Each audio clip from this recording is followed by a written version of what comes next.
Hello everyone, કેમ છો બધા? Welcome to YouTube channel. I hope તમે બધા મજામાં હશો. જય શ્રી કૃષ્ણ. તો અત્યારે વાગી ગયા છે બપોરના 1 અને હું અને મમ્મી બે જમવા બેસી ગયા છીએ. કેમ કે આજ તો સવારમાં હું ને મમ્મી બહાર ગયા હતા એટલે ફ્રી નહોતા. બોલો બેન. અને આજે જમવામાં બનાવ્યું છે વાલ બટેટાનું શાક, ગાજરનો સંભારો, ભાત અને જો મમ્મીએ છે ને સેવૈયા વાળી ખીર ને શું કહેવાય સેવૈયા વાળી અને મારા માટે લસણ વગરનું શાક બનાવ્યું છે મેં. તો અડધું જમાઈ ગયું છે અને હવે મમ્મી જમવા બેઠા છે. તો મમ્મીને તો શાક ભાત ફેવરિટ. શાક ભાત એટલે કઈ ન જોઈએ. એવા ભાવ લાલ મરચા તળ્યા નથી તળ્યા આજે સંભારામાં નહીં ખા. અત્યારે તો એવા મસ્તીના લાલ મરચા આવે છે ને અવડા ને એકદમ રેડ. એમ ખાલી ઓલી મંજુ લાવી હતી તો જોઈને ખાવાનું મન થઈ જાય એવું. અને આજ તો ઠંડી કે મારું કામ એવો પવન છે. આજ તો દરવાજો ખુલ્લો રાખ્યો ને તો તેવી ઠંડી લાગે છે. તડકો છે પણ પવન બહુ છે. તો ચલો દરવાજો બંધ કરી દઈએ આપણે પહેલા. અર્પિત આવશે ને તો અર્પિત આવે તો ખીજાશે કે તમે આખો દિવસ દરવાજા ખુલ્લા જ રાખો. પણ શું કરું, કામવાળા કામ કરતા હોય તો કે ઘડે ખોલ બંધ તો કરાય નહીં. આદ્યા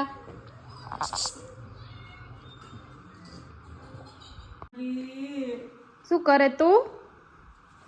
હોમવર્ક બતાવાય દાદીને. અને દાદીને શું થયું પૂછ તો. મને ટમીમાં દુખે. હમણાં આદ્યાને દુખતું હતું. જમાઈ ગયા ત્યાં. જો હજી તો બધાને બતાવતી હતી ને કે જો મમ્મી શાક ભાત ખાઈ છે. તા તો મમ્મી આડા પડી ગયા કેમ કે મમ્મીને વધારે જમાઈ ગયું છે. તારે મટી ગયું ટમીમાં? હે યુવરાજ શું તો હા એને મટી ગયું, મને દુખે. હા, મમ્મીએ પેલું ઓપરેશન કરાવેલું છે એટલે વધારે થોડુંક ખાઈ લે ને તો એને તરત આડું પડી જવું પડે એટલે મમ્મી તરત સૂઈ ગયા છે. થોડુંક એ વધારે જમાઈ જાય ને એટલે હે ને મમ્મી.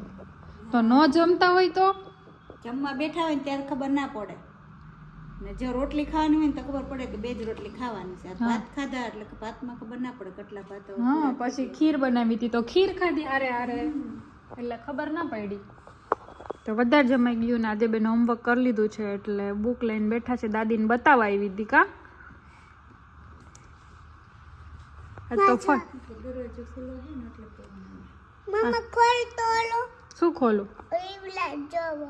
ઈવલાદ ને ન જોયો નથી તે ઈવલાદ ને. ઈવલાદ જોવા વાળી થતી. ઈવલાદ સુઈ ગયો છો નહીં એને ગમે જોવો. એને ઘરે દેખાય જોઈ લો. ત્યાં ઉપર ચડીને જોઈ લેશે. જો સામે દેખાય ઈવલાદ નું ઘર. જો ત્યાં મનીષા આંટી ઊભા છે. તું સોફા ઉપર ચડી જા. બ્લર આવે. ચાયા કાચ શું કહેવાય? મિરર. મિરર નહીં, કાચ. તો મને ખોલીને જોવું. ના રે ના, એના બંધ નથી. જો આમથી કોણ આવે? બ્લર આવે છે. નાની નાની જો આધ્યા છુપાઈ ગયો. નાની આવ્યાથી છુપાઈ ગઈ. આધ્યા નથી વો, બારે બોલતી હતી. અહીંયા આવી તમારા ઘરે. હક તો થાય ને. તમારા ઘરે આવી છે. દીકરો સીટ ગયો. પકડાઈ ગયા. હા, જાઓ બતાવો. અહીંયા દુકાન ખોલી છે. શેની દુકાન ખોલી છે એ તમને બતાવું. જો ડ્રેસની દુકાન ખોલી છે. ક્યાં છે કિલ્યું? પોતે મને ક્યાં છે મમ્મી? કેમાં? ફૂલમાં. એ તો મમ્મી તોડીને લઈ આવી ને ત્યાં રાખી દો બાર. હા.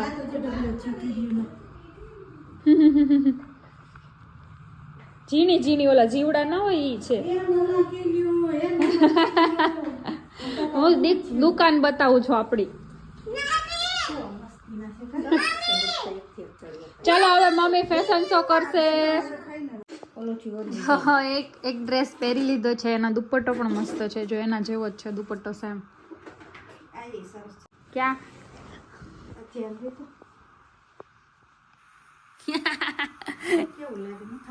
નથી સારું લાગતું. આ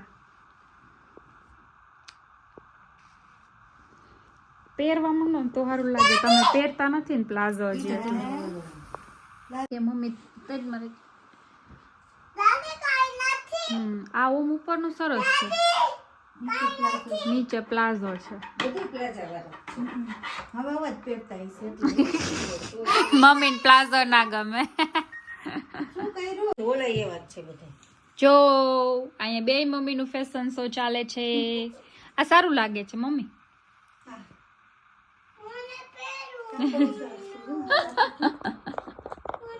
પહેરતા ન હોય ને એટલે એવું લાગે. સરસ લાગે છે. તમારે બેન ને આયરે પહેરવું હોય બધું. બાઈ. ડકાવ્યો ર બીકી લાગે.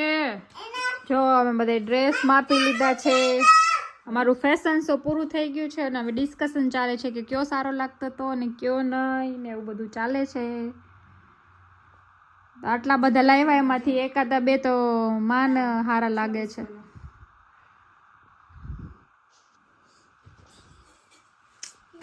તો જોઈએ હવે કયો રાખીએ છીએ.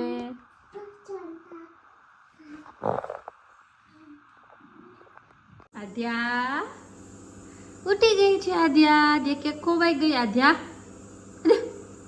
સીધ પહોંચી ગઈ હતી. હા આદ્યા ઉઠી ગઈ છે અને આજે સાંજે બનાવવાના છે દહીં વડા. તો હું એની પ્રિપેરેશન કરું છું. ગ્રીન ચટણી પણ બની ગઈ છે અને આને પીસું છું અત્યારે. પીસી લઈ પછી મળું તમને. શું છે કેમ?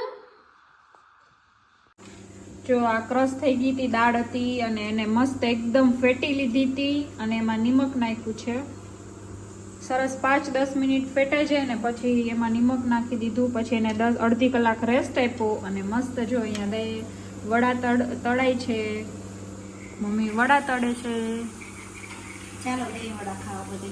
મમ્મીને તો દહીં વડા ઘરના જો બહારના નહીં. બહારના તો કોઈ દી ખાતી જ નથી દહીં વડા. હા ખબર. ટ્રાય મારી દીધી એક ખોડિયારમાં.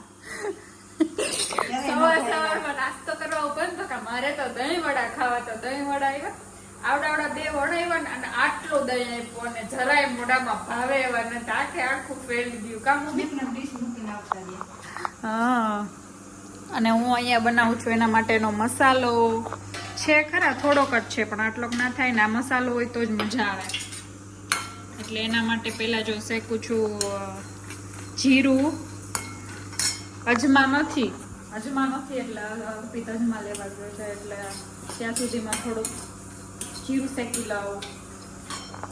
અને અહીંયા એક બાજુ પાણી ગરમ કરવા મૂકી દીધું છે વડાને બધે આમાં ડીપ કરવા માટે.